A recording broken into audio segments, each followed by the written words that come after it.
सभी साथियों को मेरा प्रेम भरा नमस्कार। मैं आपका होस्ट और दोस्त एस के यादव एक बार फिर से आप सभी का वार्म वेलकम करता हूं आपके अपने चैनल द एनजीओ गुरु पर। जी हां, राष्ट्रीय एनजीओ महासंघ का अधिकृत यूट्यूब चैनल द एनजीओ गुरु लगातार एक पर्याय बन चुका है तमाम प्रकार की ग्रांट्स और फंड्स की इन्फॉर्मेशन के लिए। तो चलिए बिना देरी किए मैं आज आपको लेकर चलता हूं आज की इस विशेष ग्रांट की जानकारी की ओर। Here we are. आज हम बात कर रहे हैं एक आरएफपी की जो कि baseline survey on water conservation, rain harvesting and ground water recharge पर बेस्ड है। एक बेसलाइन स्टडी आपको कंडक्ट करनी, एक तरीके का इस सर्वे प्रोजेक्ट है जो कि वाटर कंजर्वेशन यानी कि जल संवर्धन जो हम करते हैं या रेन वाटर हार्वेस्टिंग करते हैं, यानी कि जो बारिश का जो जल है उसको हम कैसे हार्वेस्ट कर सकते हैं या ग्राउंड वाटर को रिचार्ज कैसे किया जा सकता है, इस पर एक बेसलाइन स्टडी क्रिएट करनी है जो कि रिन्यू के माध्यम से ये आरएफपी मांगी गई है। प्रोजेक्ट एरियाज़ की अगर मैं बात करूं तो जयपुर जो राजस्थान का एक ज़िला है वहाँ पर आपको ये बेसलाइन सर्वे करना है, और ढोलेरा जो कि गुजरात का एक जो है कस्बा है वहाँ पर आपको ये जो है सर्वे कंडक्ट करना है। सबमिशन की जो डेडलाइन है वो 15 मई 2026 की है। शाम 5 बजे तक आपको अपना प्रपोजल, आपका आरएफपी जो है सबमिट कर देना है। कहाँ सबमिट करना है, कैसे सबमिट करना है, वो हम आगे इस वीडियो में जानेंगे। जो स्टडी ड्यूरेशन रहेगी यानी कि आपको जो ये सर्वे करना है ये 14 वीक्स में कंप्लीट करना है। 14 सप्ताह के अंदर आपको ये सर्वे स्टडी जो है वो कंप्लीट करके देनी है from the date of award. Date of award का मतलब अगर आपका चयन होता है तो आपको जो अप्रूवल मिलेगा उस अप्रूवल के 14 सप्ताह के अंदर आपको ये स्टडी कंप्लीट करनी होगी। राइट, चलिए जी अब बात कर लेते हैं बैकग्राउंड और कॉन्टेक्स्ट की। रिन्यू का CSR स्ट्रेटजी के अंदर वाटर रेजिलियंस के लिए प्रोजेक्ट है, ठीक है जी। और इसके अंदर जो अगर हम बात करें इस पर्टिकुलर फंडिंग एजेंसी की तो ये पर्टिकुलर जो है pond restoration, rain water harvesting, ground water recharge या कम्युनिटी जो स्टीवर्डशिप है इन पर वर्क करती है। तो आपका जो प्रोजेक्ट वर्क रहेगा वो लगभग सिमिलर रहेगा इनकी बैकग्राउंड से, इनके कॉन्टेक्स्ट से, कि आपको जो कम्युनिटी पॉन्ड्स हैं या ट्रेडिशनल जो वाटर बॉडीज़ हैं उनके रिज्यूवेशन पर वर्क करना है। रेन वाटर हार्वेस्टिंग की अगर मैं बात करूं तो रूफटॉप और डिसेंट्रलाइज्ड जो रेन वाटर हार्वेस्टिंग सिस्टम है उस पर आपको वर्क करना है। ग्राउंड वाटर रिचार्ज की बात करूं तो डैम्स को चेक करना, वेल्स को यानी कि कुओं को जो है रिचार्ज करना, या प्रीमिटिवल रिचार्ज जो स्ट्रक्चर्स होते हैं वो आपको क्रिएट करवाने हैं। उस पर स्टडी अपनी क्रिएट करके अपनी स्टडी करने के बाद उस पर जो है अपना सुझाव आपको प्रस्तुत करना है। कम्युनिटी स्टीवर्डशिप की अगर बात करें तो लोगों को अवेयरनेस पहुंचाना, लोकल इंस्टीट्यूशंस जो हैं उनको स्ट्रेंथन करना है इस पर्टिकुलर एक्टिविटीज़ के लिए। तो चलिए जी इस स्टडी का जो पर्पस है या जो ऑब्जेक्टिव है इस पर्टिकुलर सर्वे वर्क के, उन पर एक बार निगाह मार लेते हैं। ये जो आपके द्वारा की गई स्टडी होगी ये रिन्यू को हेल्प करेगी करंट वाटर रिसोर्सेज, उनके स्टेटस या उनकी स्ट्रेस को समझने में। Map and access existing water infrastructure, जो उस एरिया का एग्जिस्टिंग वाटर इंफ्रास्ट्रक्चर है उसको मैपिंग में, उसके एक्सेस में। Identify the technical feasibility intervention opportunities, तो वहां पर जो टेक्निकली फिजिबल इंटरवेंशंस हैं उनकी अपॉर्चुनिटीज को समझने का मौका मिलेगा आपकी सर्वे स्टडी के माध्यम से। आपकी सर्वे स्टडी के माध्यम से उनको वाटर हार्वेस्टिंग और रिचार्ज के जो पोटेंशियल्स हैं उसका एस्टिमेट लगाने में हेल्प मिलेगी। Establish baseline indicators for future monitoring।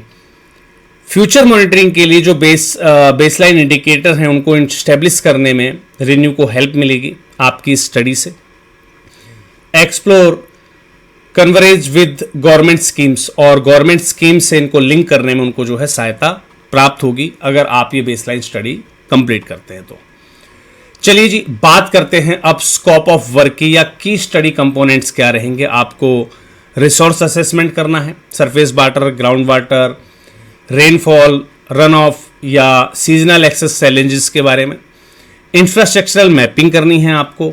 Jio tag inventory of the ponds, जो वहाँ पर तालाब वगैरह हैं उनका जियो टैग इन्वेंट्री करनी है आपको। चेक डैम्स, वहाँ के डैम्स चेक करने हैं। रिचार्ज पिट्स, तो जो वहाँ के रिचार्ज पिट्स हैं उनका डाटा आपको जो है कलेक्ट करना है, स्टेप वेल्स का डाटा कलेक्ट करना है, बोर वेल्स का डाटा कलेक्ट करना है, एंड ड्रेनेज लाइंस का डाटा जो है वहाँ पर आपको मैप करना है। हाइड्रोलॉजिकल एनालिसिस करना है, यानी कि रन ऑफ पाथवेज क्या है, run of pathways, catchment characteristics क्या रहेंगी, रिचार्ज पोटेंशियल्स ड्राइव करने हैं आपको, और सस्टेनेबिलिटी जो है कंसंट्रेट्स जो है आपको ड्राइव करके इनको प्रोवाइड करना है स्टडी के अंदर। कम्युनिटी एंड इंस्टीट्यूशनल की अगर मैं बात करूं, जो डिपेंडेंस हैं, लोकल प्रैक्टिसेस हैं, या विलिंगनेस टू पार्टिसिपेट हैं, जो भी लोग वहाँ पार्टिसिपेट वगैरह करना चाहते हैं, है ना, एंड कैपेसिटी बिल्डिंग अपॉर्चुनिटीज़, ये सब चीज़ें आपको वहाँ पर संभावनाएं तलाश करनी है, डिपेंडेंसी की, लोकल प्रैक्टिस की, है ना। चलिए जी, साइट प्रायोरिटाइजेशन एंड फीजिबिलिटी की अगर हम बात करते हैं तो यहाँ पर स्ट्रक्चरल एक पूरा दिया गया है, कम्युनिटी डिमांड का, लैंड एंड एक्सेस फीजिबिलिटी का, हाइड्रोलॉजिकल सस्टेनेबिलिटी का, राइट। तो ये आपको स्ट्रक्चर्ड जो है स्कोरिंग अप्रोच आपको देनी है, लैंड कैटेगरी और उसकी फिजिबिलिटी, है ना, कम्युनिटी की एक्सेप्टेंस, जो लाइकली इंस्टीट्यूशंस हैं उनकी ownership and OM custodian, right, implementation concentrates और कवरेज जो है रेडीनेस विद गवर्नमेंट स्कीम्स। तो ये सब चीज़ें आपको साइट प्रायोरिटाइजेशन और फिजिबिलिटी के दौरान ध्यान रखनी है। बात करते हैं एक्सपेक्टेड डेरिवेबल्स की, inceptions, interim updates, draft the baseline data, finalise the baseline data, और जीआईएस पैकेज, यानी कि आपको अपना जो भी रिपोर्ट है वो आपको उस पैकेज के रूप में आपको सबमिट कर देनी है। तो यहाँ पर इस 5 मोड में वर्क जो है कंप्लीट होगा। बात करते हैं इंसेंटिव इंडिकेटिव, जो 14 वीक्स की जो आपको टाइमलाइन मिली है, इसमें क्या क्या करना है। जैसे फर्स्ट और सेकंड वीक में आपको इंसेप्शन वर्क कर लेना है, सेकेंडरी रिव्यू कर लेना है, या टूल जो फाइनलाइज करने हैं आपको वो टूल फाइनलाइज आपको कर लेने हैं। सेकेंड स्टेप में हम वीक 3 टू वीक 6 में, यानी कि तीसरे से लेकर छठे सप्ताह के बीच में जो फील्ड रिसर्च है और उसकी मैपिंग है वो आपको कंप्लीट कर लेनी है। थर्ड स्टेज पर आपके 5th से लेकर 8th वीक के अंदर आपको जो इंफ्रास्ट्रक्चर असेसमेंट है और हाइड्रोलॉजिकल एनालिसिस है वो कंप्लीट कर लेना है। फोर्थ स्टेज के अंदर जो 8वें से लेकर 10वें वीक के अंदर आपको जो वर्क कंप्लीट करना है उसमें प्रायोरिटाइजेशन, यानी कि किस वर्क को आपको प्रायोरिटी पहले देनी है, और उसकी कन्वर्जेंस रिव्यू, यानी कि कहाँ हम गवर्नमेंट की किस स्कीम के अंदर उसको जो है आप जो है उसको मर्ज करवा सकते हैं। तो ये सारी चीज़ उसकी प्रायोरिटी और उसको कहाँ मर्ज करवाना है गवर्नमेंट की स्कीम के अंदर, ये आपको अपना जो बेसलाइन डाटा है वो आपको रेडी कर लेना है। बात करते हैं 5th स्टेज की, तो वहाँ पर 11 से लेकर 12th वीक के अंदर जो है आपको ड्राफ्ट रिपोर्ट जो है वो प्रिपेयर कर लेनी है, और 13 टू 14 वीक के अंदर आपकी प्रेजेंटेशन, रिव्यू या फाइनल सबमिशन जो है वो आपको कंप्लीट कर लेना है। तो कुछ इस प्रकार से इस प्रोजेक्ट पर आपको वर्क करना है। अब जो साथी संस्थाएं इस पर्टिकुलर प्रोजेक्ट के लिए इच्छुक हैं उनके लिए क्या एलिजिबिलिटी क्राइटेरिया रहेगा और कि टीम की क्या रिक्वायरमेंट रहेगी, उस पर बात कर लेते हैं। सबसे पहले बात करते हैं हम एलिजिबिलिटी क्राइटेरिया की। लीगली रजिस्टर्ड ऑर्गेनाइजेशन होनी चाहिए इंडिया के अंदर, कम से कम 3 साल का रिलेवेंट सेगमेंट के अंदर आपका एक्सपीरियंस होना चाहिए, यानी कि वाटर कंजर्वेशन पर या वाटरशेड प्लानिंग पर आपने या जीआईएस स्टडी में आपने जो है पहले से आपको अनुभव रहा हो, सीएसआर या रूरल डेवलपमेंट का आपको अनुभव रहा हो। Proven field capacity in Rajasthan और गुजरात, यानी कि फील्ड के अंदर आपकी वहां पर कैपेसिटी अवेलेबल है, आप फील्ड वर्क के लिए वहां पर कैपेबल हैं, ये आपको प्रूव करना होगा राजस्थान और गुजरात के अंदर। मल्टीडिसिप्लिनरी टीम होनी चाहिए आपके पास, हाइड्रोलॉजी, जीआईएस और कम्युनिटी एक्सपर्टीज के लिए, राइट। रिक्वायर्ड टीम रोल्स की बात कर लेते हैं। यहाँ पर आपको टीम लीडर या प्रोजेक्ट मैनेजर की जरूरत पड़ेगी, हाइड्रोलॉजिस्ट की जरूरत पड़ेगी या हाइड्रो जियोलॉजिस्ट की जरूरत पड़ेगी, आपको जीआईएस या रिमोट सेंसिंग स्पेशलिस्ट की आपको जरूरत पड़ेगी, जीआईएस स्पेशलिस्ट जिसे बोलते हैं, राइट। कम्युनिटी डेवलपमेंट या सोशल रिसर्च लीड की आपको लीड की आवश्यकता पड़ेगी, फील्ड कोऑर्डिनेटर की आवश्यकता पड़ेगी या इन्यूमेटर्स की आपको आवश्यकता पड़ेगी, गवर्नमेंट कवरेज के लिए या पॉलिसी एक्सपर्ट की आपको आवश्यकता जो है इस प्रोजेक्ट के अंदर पड़ेगी। अगर आपके पास ये टीम रेडी है तो आप इस प्रोजेक्ट के लिए अपना आरएफपी जो है ईओआई आप सबमिट कर सकते हैं, यानी कि एक्सप्रेस ऑफ इंटरेस्ट आप जो है सबमिट कर सकते हैं।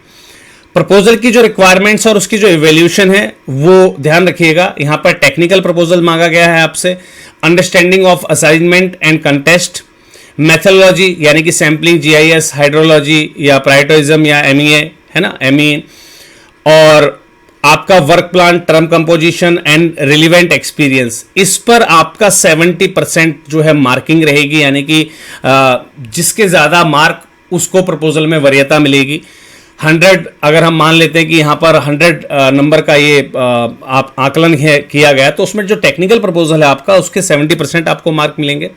बाकी के 30% तय करेगा आपका फाइनेंशियल प्रपोजल, जिसके अंदर रोल वाइज आपको फीस प्रोवाइड करनी है, पर्सन डेज यानी कि कौन सा पर्सन कितने दिन काम करेगा उसको कितना आप पे कर रहे हैं, ट्रैवल के एक्सपेंसेस, फील्ड के एक्सपेंसेस, जीआईएस के कॉस्ट वगैरह, ये सब चीज़ आपको इंटीग्रेट करना है। जो भी कोट करना है आपको वो आईएनआर के अंदर करना है। GST to be stated separately, और जीएसटी को सेपरेटली जो है वहां पर आपको अप्लाई करके देना है आपके जो है फाइनेंशियल प्रपोजल के अंदर। चलिए जी, बात कर लेते हैं सबमिशन डिटेल्स की और की कंडीशंस की। आरएफपी 1 मई को इशू हो गया था, 11 मई को इसकी क्वेरीज की डेडलाइन थी, और इस 15 मई को, आने वाली 15 मई को इसको आपको शाम 5 बजे तक सबमिट कर देना है। सबमिशन के लिए आपको जो है एक मेल आईडी स्क्रीन पर दिया गया, आप चाहें तो स्क्रीनशॉट ले सकते हैं। तो csr@renew.com पर आप क्वेरी कर लीजिएगा कि इस प्रपोजल को या इस बिड को आपको कैसे और कहां सबमिट कर देना। तो चलिए जी, उम्मीद करता हूं कि हमारी जो भी योग्य संस्थाएं हैं वो इस पर्टिकुलर ग्रांट के लिए अपना अपना EOI एक्सप्रेस ऑफ इंटरेस्ट जरूर से ज़रूर सबमिट करेंगी। आप इसको EOI कहें या आप जो उसको कोई भी बिड कहें, तो आपको अपना प्रपोजल एक रेडी करना है इस बेसलाइन स्टडी के लिए। 1-2 दिनों में आराम से आप रेडी कर सकते हैं और इसको जो आप सबमिट कर सकते हैं। अब काफ़ी सारे साथी कहेंगे सर बिल्कुल नियरेस्ट डेडलाइन आ गई उसके बाद आपने हमें सूचित किया। नहीं सर, बिल्कुल भी नहीं। आपको 1 हफ्ता पहले से राष्ट्रीय एनजीओ महासंघ लगातार फ्री ग्रांट एप्लीकेशन के दौरान भी इस ग्रांट के लिए आवेदन जो है प्रस्तुत करवाता आया है। अगर आपको लगता है कि आपको ग्रांट्स की जो जानकारियां हैं वो बहुत डिलेड मिलती हैं, लेट से मिल पाती हैं, तो आप इस वीडियो के जो डिस्क्रिप्शन बॉक्स है उसमें आपको एक व्हाट्सएप चैनल का लिंक दिया गया, उसको ज्वाइन कर लीजिए। हमारे व्हाट्सएप चैनल पर सबसे पहले जो है किसी भी आरएफपी की डिटेल आती है। चलिए मिलते हैं अगले किसी और वीडियो में नई किसी जानकारी के साथ। तब तक के लिए सभी को जय हिंद, जय भारत, धन्यवाद।